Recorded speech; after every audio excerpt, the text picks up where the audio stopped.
ओम शांति। नमस्कार प्यारे साथियों, प्यारे दर्शकों, आप देख रहे हैं और सुन रहे हैं, मिल रहे हैं गॉड्स मैसेंजर दादी जानकी जी के साथ के अनुभवों की श्रृंखला।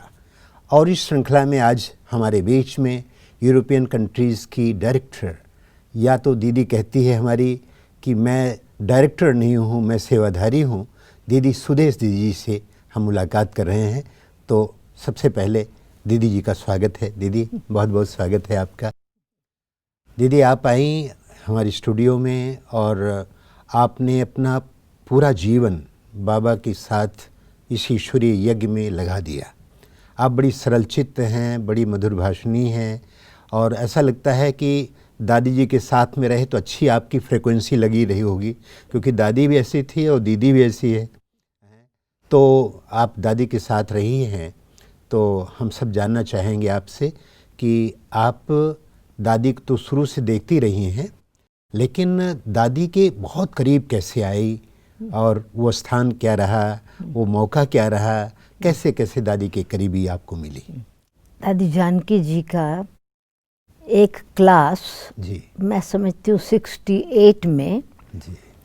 उन्होंने पूना में क्लास कराया था। अच्छा। और पूना की एक बहन ने वो क्लास हमको रजौरी गार्डन में भेजा था। ये 68 की बात है। 68 की बात है। तो मैंने जब वो क्लास पढ़ा, वो तो हाथ से ही लिखा हुआ क्लास था, पत्र की तरह था। जी जी जी। तो मुझे दादी जी का वो क्लास बहुत अच्छा लगा, जिसमें उन्होंने एक प्रकार से योग की विधि क्या होती है, योग की विधि शब्द नहीं था। जब हम ज्ञान मार्ग में चलते हैं जी, तो किस प्रकार से हम पुरुषार्थ करते हैं जी। तो उन्होंने अपने पुरुषार्थ की स्टेजेस बताई थी। अच्छा। तो पहले कैसे हम आत्माएं जब परमात्मा के साथ संबंध जोड़ते हैं तो दे तथा दे के संबंधियों से न्यारा होने की मेहनत होती है।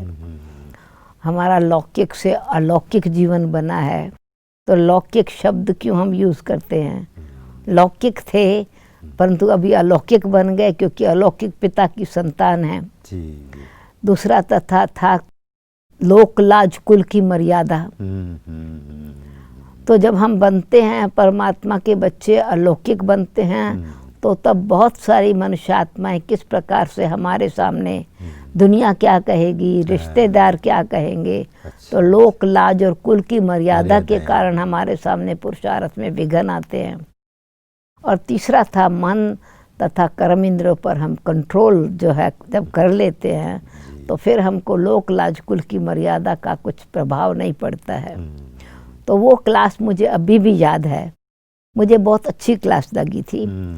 तो वो आई थी कभी दिल्ली, क्योंकि दिल्ली में ही हम रजौरी गार्डन में ही रहते थे और बाबा मम्मा का आना भी रजौरी गार्डन में ही होता था।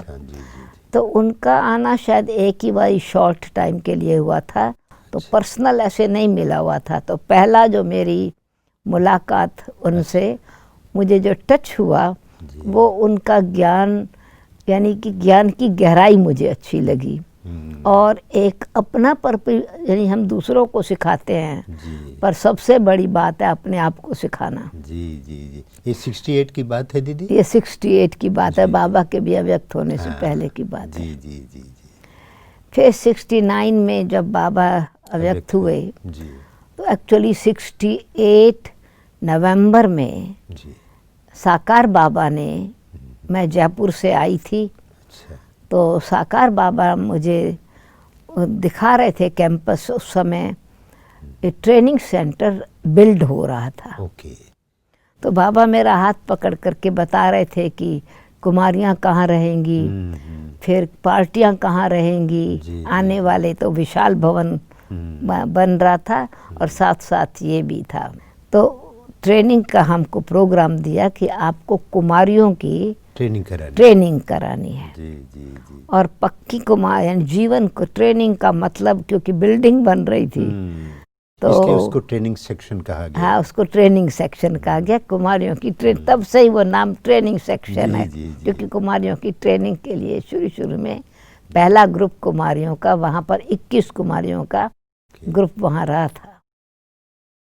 तो उस ट्रेनिंग में फिर जो है हमारा रोल कुमारियों को संभालने का, भाषण सिखाने का, अथवा मुरली कैसे पढ़नी होती है, अथवा हाँ अपने जीवन की धारणा बाबा ने कहा था कैसी होनी चाहिए, क्योंकि ये लक्ष्य था कि ट्रेनिंग कोई टीचर्स की तरह ट्रेनिंग नहीं, वो तो उनको टीचर्स बनाना है ये लक्ष्य नहीं, क्योंकि बाबा ने ही कहा था।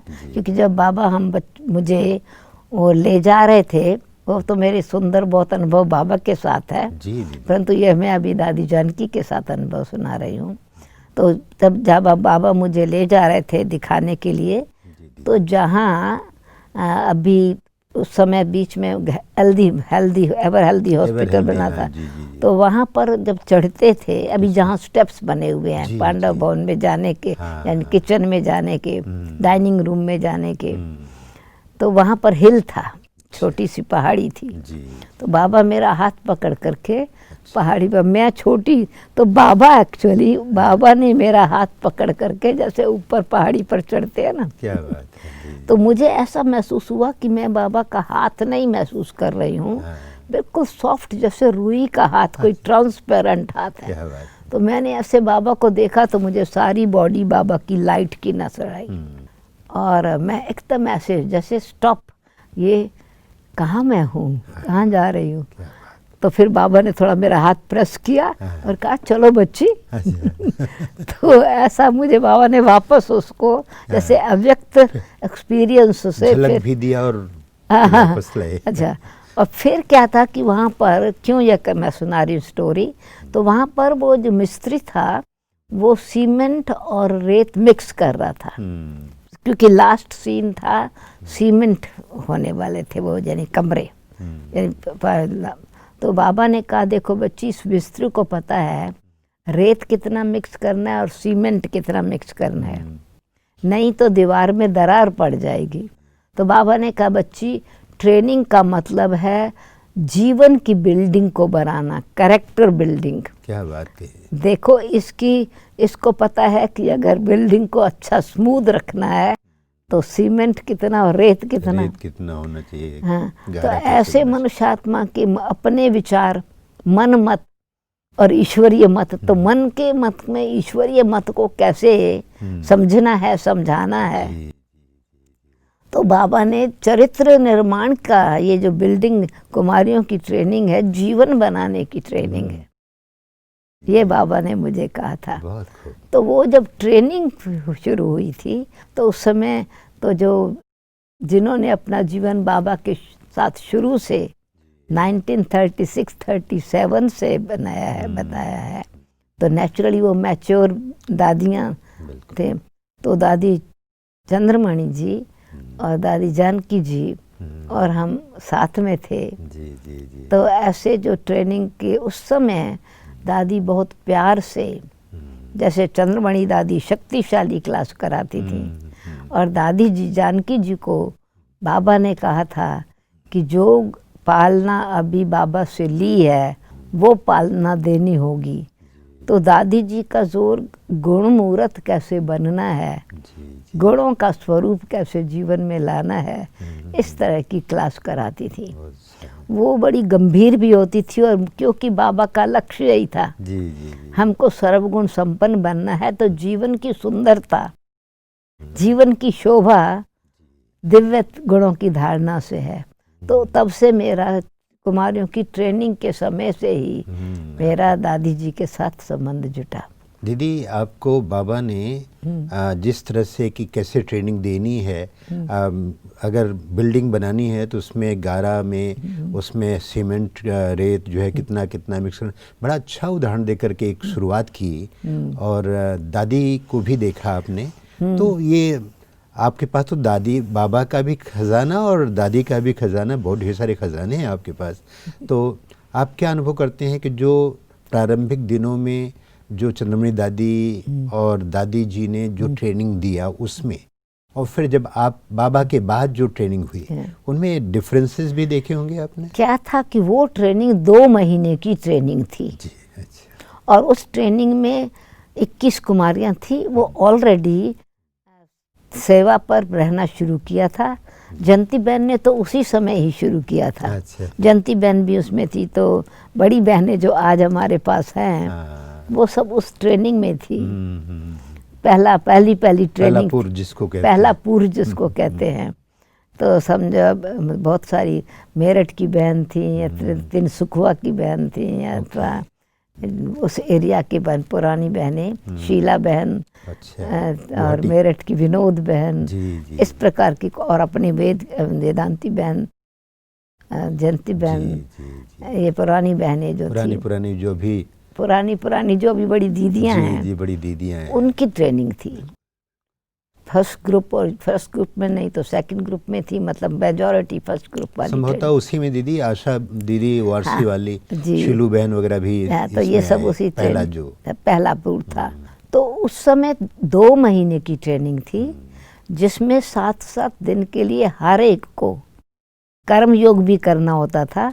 कपड़े धुलाई करने हैं, फिर एक 7 कुमारियों को प्रेस करनी है, फिर भोजन बनाना है तो वो 7 कुमारियों को भोजन बनाना है, सफाई करनी है, जी, तो ये सब करना है। यानी कर्म योग भी था, और साथ साथ जो है योग की ट्रेनिंग भी थी, धारणा की ट्रेनिंग भी थी, सेंटर चलाने की ट्रेनिंग भी थी, स्वस्थिति में स्थित होने के लिए शक्तिशाली कैसे रहना चाहिए।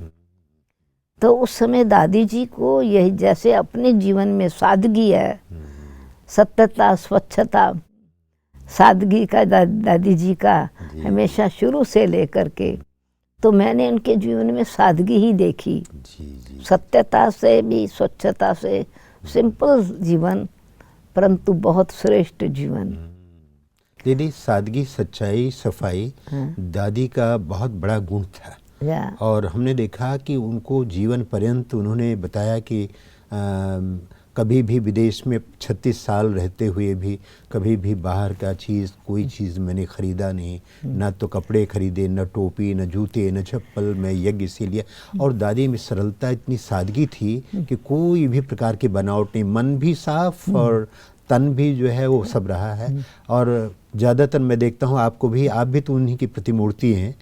तो ये कैसे आपने, जीवन एग्जाम्पल था ना। जी। हमने भी आज तक, जी, ये मेरा प्रैक्टिकल एग्जाम्पल, मतलब यानी मेरा लक्ष्य ये रहा है, मैंने कुछ भी इतने साल, मुझे भी अभी दादी जी के साथ ही हम विदेश में गए थे, जी।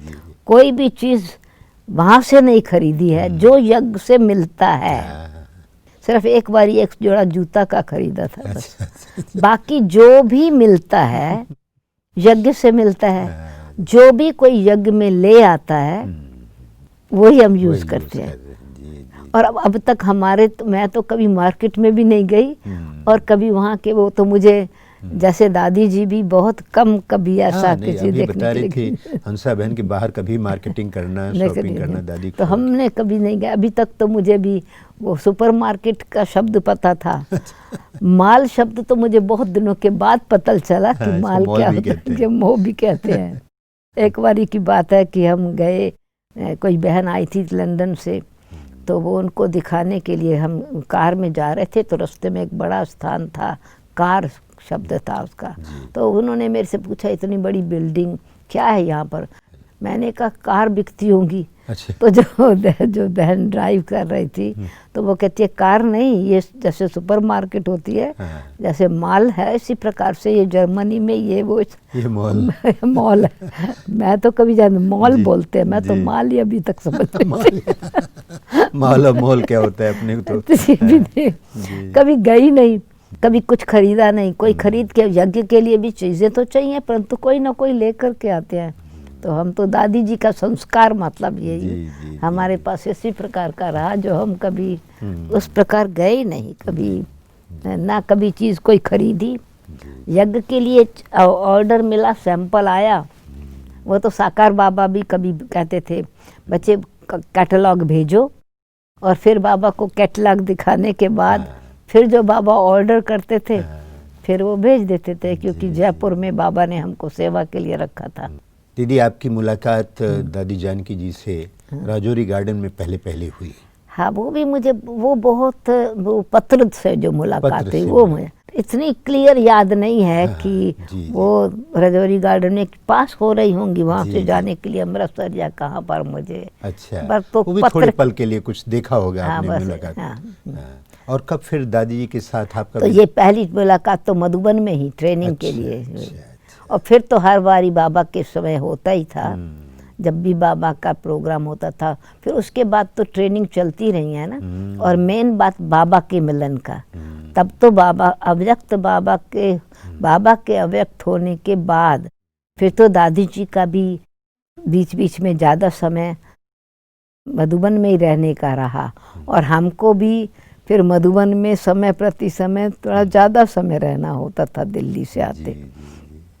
फिर 74 में दादी जी जब लंदन में गई तो हमारा भी 74 में जाना हुआ।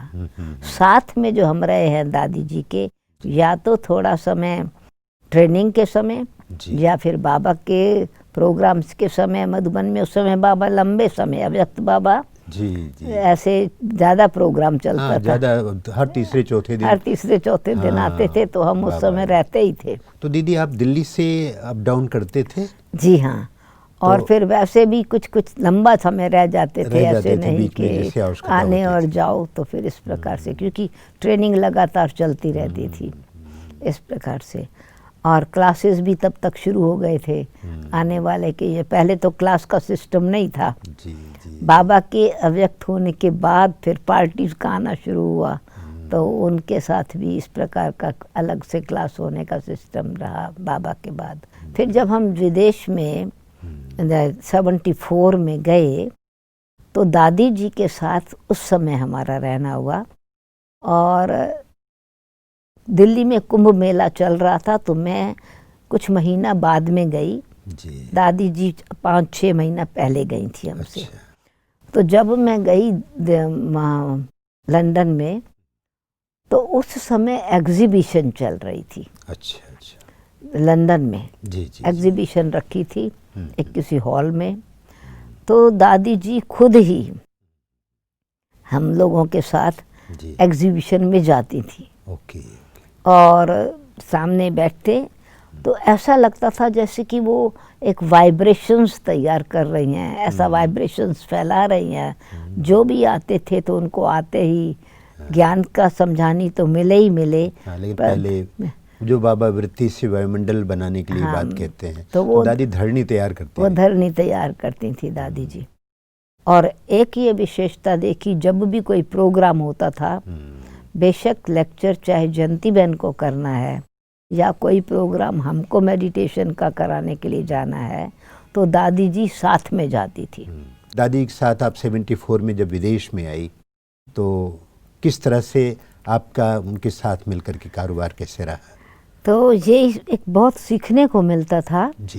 कि दादी जी, ये कॉन्शियसनेस थी बिल्कुल कि दादी बड़ी दादी हैं। दादी हम कोर्स कराते थे, चाहे जयंती बहन कराए चाहे हम कराए। वो फिर बाद में स्वयं ही आ करके स्टूडेंट से मिलती थी, जी। फिर उनके साथ थोड़ा चिट चैट करती थी।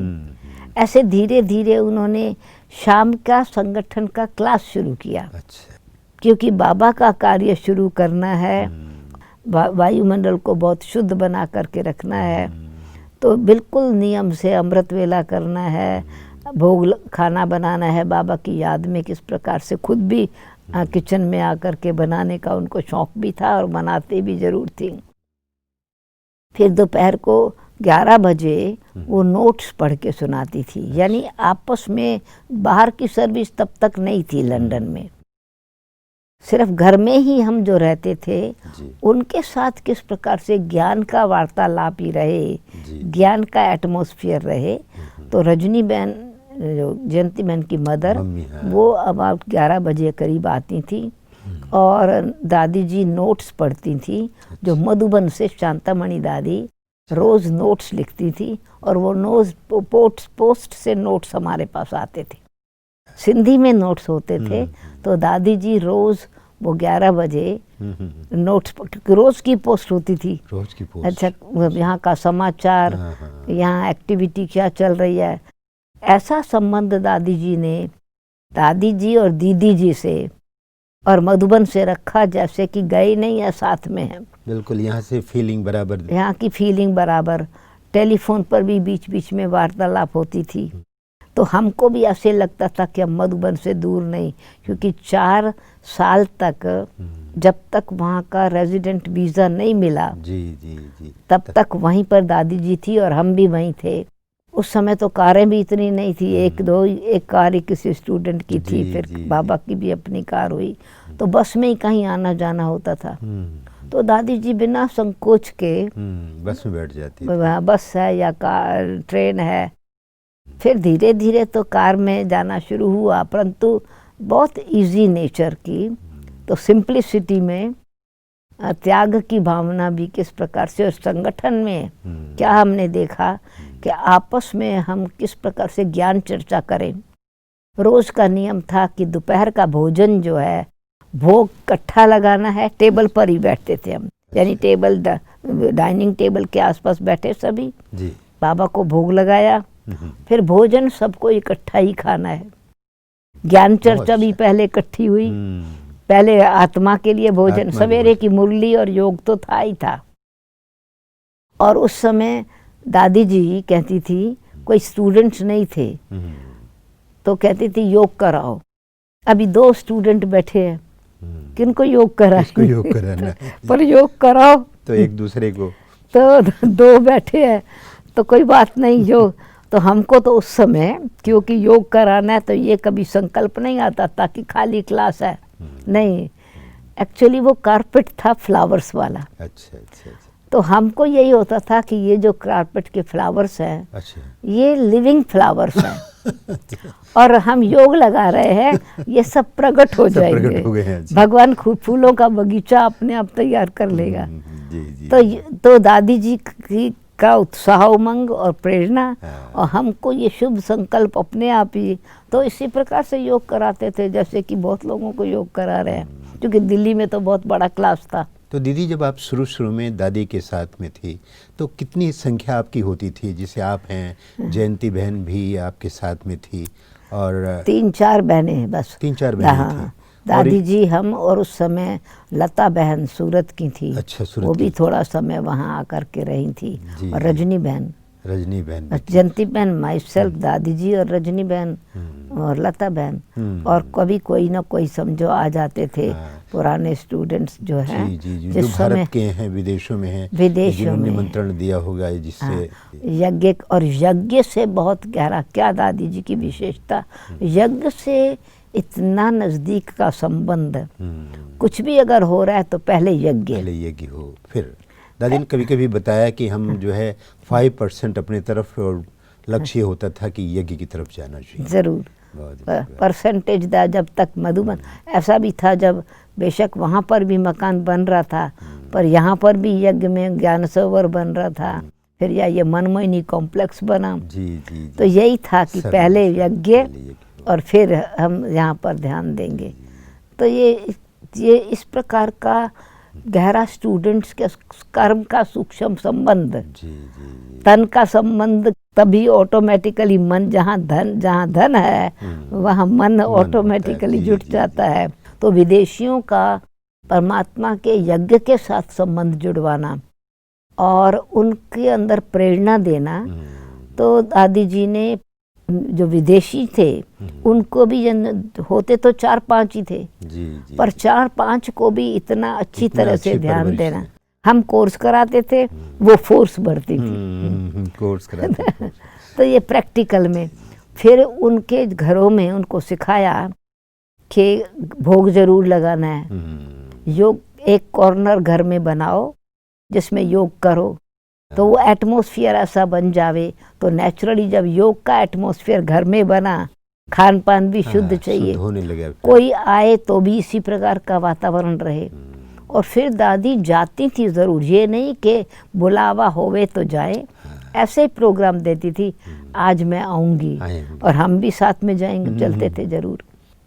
एक बार की बात है कि जयंती बहन नहीं थी, एक्चुअली जो टॉपिक था लेक्चर जयंती बहन के नाम से पब्लिश हुआ था। स्पिरिचुअल एसोसिएशन और ग्रेट ब्रिटेन, वहाँ की जो एक आध्यात्मिक संस्था, जी। जिसमें हम प्रोग्राम करने जाते थे। तो मैंने दादी को कहा कि दादी अभी मेरे को पहले इतनी इंग्लिश की तो प्रैक्टिस नहीं थी। बेशक इंडिया में पढ़ा हुआ था, परंतु इंग्लिश की प्रैक्टिस तो बिल्कुल बोलने की नहीं थी। जी जी जी। तो हमने दादी जी को कहा कि मैं नहीं सुनाऊं भाषण। दादी ने कहा आपको लेक्चर करना है। मैंने कहा कि मेरे को तो इतनी प्रैक्टिस नहीं है, इंग्लिश स्पीकिंग बहन करे तो ये तो अच्छा होगा क्योंकि इंग्लिश लेक्चर है। तो दादी जी ने एक बहुत गहरी बात बताई, लैंग्वेज की बात नहीं है, वाइब्रेशंस की, और उस समय बाबा के याद की फीलिंग की बात है। तो आप भाषा का नहीं सोचो, भाषा को सोचो नहीं, भाषा तो उनको बिना बोले भी पहुंच जाएगी, वाइब्रेशंस ज़्यादा पहुंचेंगे और बाबा बुलवाएगा वही जो राइट बोलना होगा। क्या बात की, क्या दीदी, बहुत अच्छी बात बताई दीदी, बहुत इंटरेस्टिंग बात बताई। आपने बताया कि कैसे शुरुआत में दादी के साथ मिलना हुआ और कैसे भट्ठी जो ट्रेनिंग थी, ट्रेनिंग में भी कैसे रहे, फिर विदेश में आए तो दादी के साथ में रहे और दादी कैसे भावना भरती थी, दादी प्यार देती थी, कैसे सब चीज़ की शुरुआत की आपने बताया। जैसे कि हम कोर्स कराते थे, दादी जी फोर्स भरती थी, तो ये एक बहुत अद्भुत अच्छा रहा। तो हम आप सबकी ओर से दीदी को बहुत बहुत धन्यवाद करते हैं। दीदी आपका बहुत बहुत थैंक्स, आपने बहुत अच्छी बात सुनाई। और साथियों फिर मिलेंगे अगली कड़ी में दीदी जी के साथ। नमस्कार।